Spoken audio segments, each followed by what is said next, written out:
Este es el curso de Métodos y Técnicas de Investigación Antropológica 1 de la Universidad de Quintana Roo. Clases a distancia.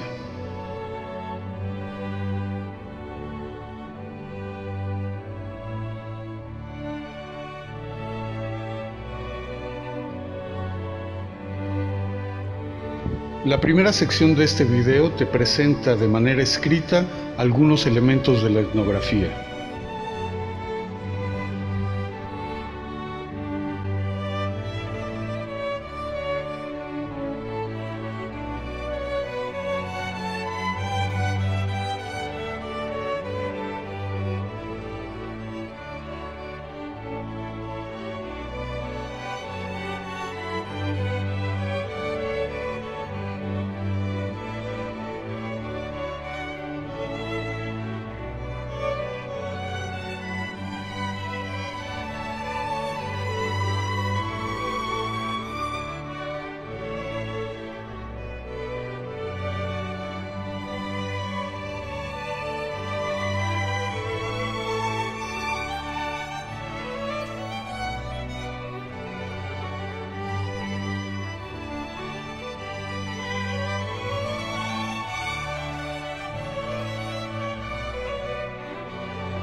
Una vez que has visto esta primera sección, tienes que recordar que la práctica común de la antropología es justamente la etnografía. Esto significa que es el resultado del trabajo de campo prolongado. Antropólogas y antropólogos se incorporan a la vida de los grupos sociales con los que trabajan para poder conocer, entender comprender y entonces explicar cómo vive la gente, cómo piensa la gente. Cuando hacemos trabajo de campo por primera vez, estamos buscando con la etnografía romper el sentido de etnocentrismo. ¿Qué es el etnocentrismo? Dado que todos crecemos en comunidad, somos socializados por una perspectiva específica del mundo, y el trabajo de campo busca romper esta perspectiva. La etnografía se caracteriza no solo por estar en el campo, sino por el uso específico de métodos y técnicas de investigación. La segunda sección de este video habla sobre la traza urbana de los asentamientos humanos. Cuando se realiza trabajo de campo, el antropólogo, la antropóloga, se incorpora a la vida social del grupo con el que trabaja. Lo que se investigan son el resultado de las relaciones sociales en distintas áreas de la vida de las personas: religión, economía, política, organización social, deporte, etc. Es por ello también importante tomar en cuenta el espacio en el que la gente desarrolla dichas relaciones sociales. Hay que tomar en cuenta entonces la traza urbana. ¿Por qué consideramos la traza urbana? Cuando nosotros la estudiamos, la analizamos, nos percatamos de una serie de elementos muy importantes. Por un lado, la historia de la gente que ha vivido en ese asentamiento humano. Cómo construyó la localidad, qué materiales ha utilizado, cuándo fue que se construyó dicha población, cómo fue creciendo el asentamiento humano. Ello nos refiere directamente a relaciones sociales específicas. Nos habla, por ejemplo, de jerarquías internas, de organización, de vinculación entre los seres humanos individuales y los distintos grupos sociales de una comunidad. Sin lugar a dudas, considerar la traza urbana también nos lleva a referirnos al acceso a recursos de distinto tipo para construir los distintos inmuebles. En resumen, estudiar la traza urbana es un importante indicador del pasado y del presente. Probablemente un lugar fue fundado por un grupo social en otra época histórica y el devenir lo que hizo fue modificar esas condiciones. Llegarían probablemente otros grupos sociales, habrían sido conquistados, podrían tener un alto grado de mortalidad por una epidemia y entonces el arribo de otros grupos sociales conformarían el perfil actual de ese asentamiento humano.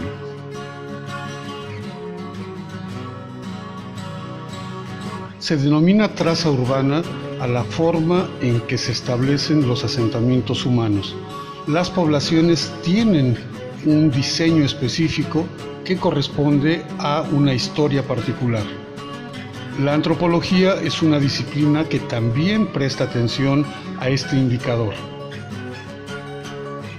Si lo pensamos un minuto, no todos los asentamientos humanos tienen la misma forma.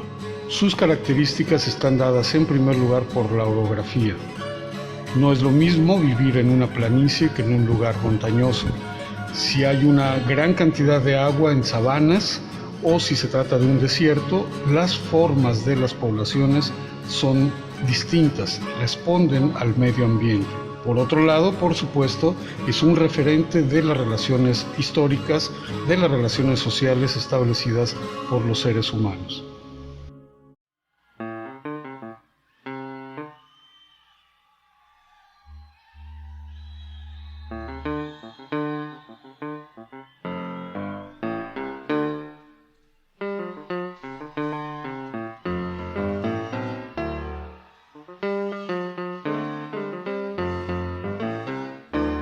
Hay 4 tipos básicos de traza urbana.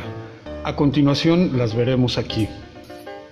Por un lado, la traza reticular u ortogonal es aquella en la que las calles son paralelas, que corren de norte a sur y de este a oeste, formando una cuadrícula.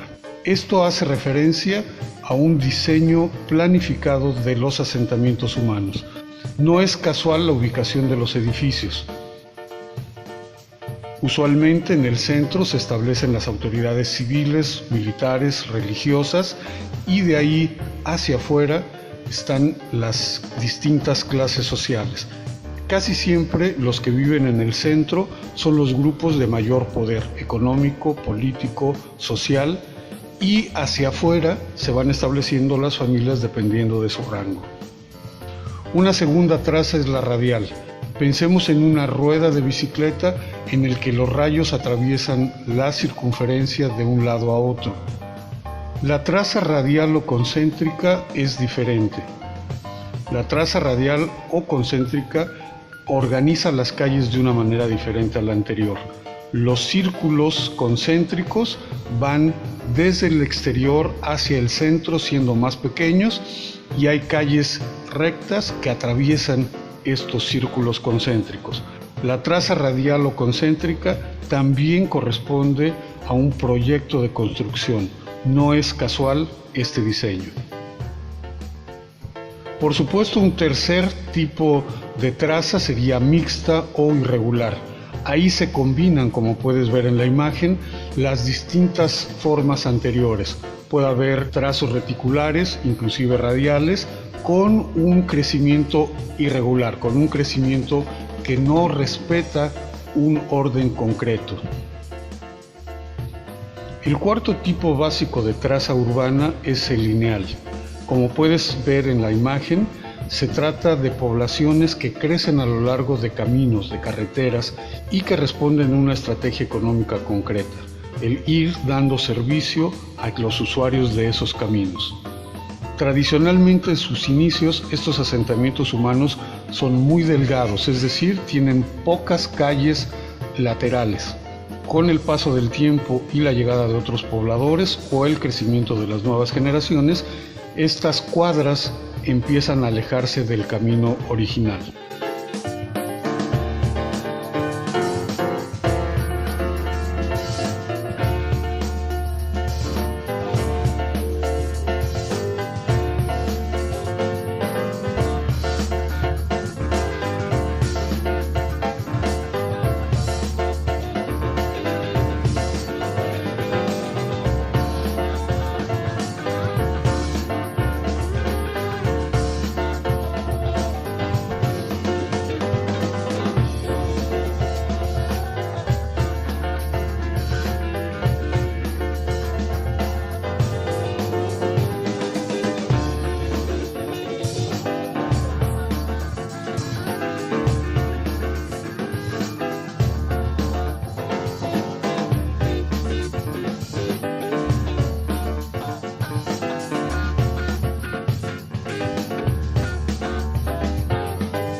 La tercera sección de este video hablará del tipo de asentamiento humano.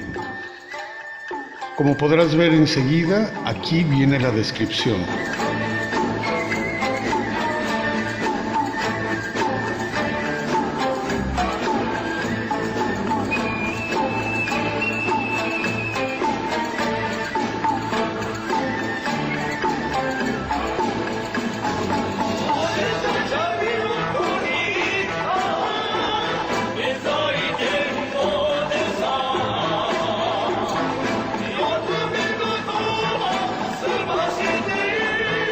Para la antropología también resulta importante la forma en que se establecen los seres humanos y conviven cotidianamente. Esto se expresa claramente en las poblaciones. Hay que pensar que la distancia muchas veces hace referencia a la distancia social. ¿Qué tan cerca o tan lejos se encuentran las personas dentro de una comunidad? ¿Cuál es la jerarquía que prevalece entre ellos? ¿Qué implicaciones tiene esto en pro y en contra de las relaciones? Como se puede ver a continuación, hay dos maneras de registrar el tipo de asentamiento: disperso y nuclear. El disperso es cuando la distancia entre los inmuebles es grande. Por el contrario, el tipo de asentamiento nuclear hace referencia a una cercanía de los inmuebles. Si pensamos estas dos categorías en los extremos, en medio hay dos que son precisamente intermedias. Seminuclear, cuando las casas empiezan a tener una mayor distancia entre sí, y semidisperso, cuando esta distancia se ha ampliado todavía más.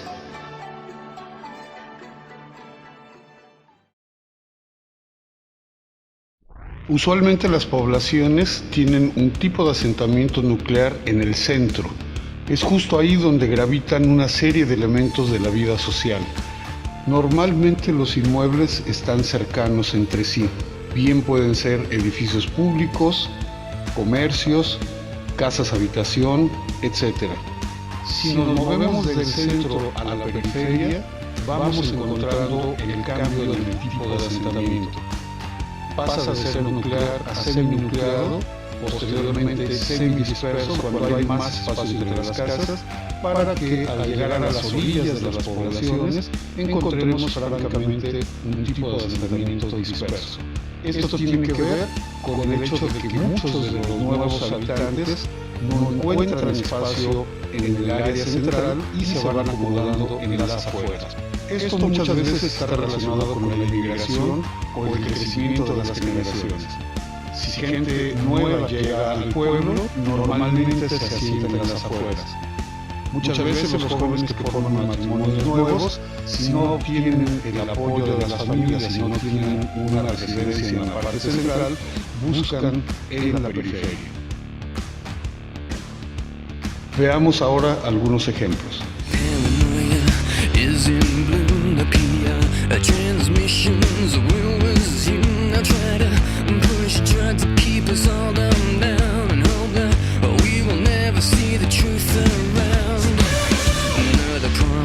Another scene, another package like the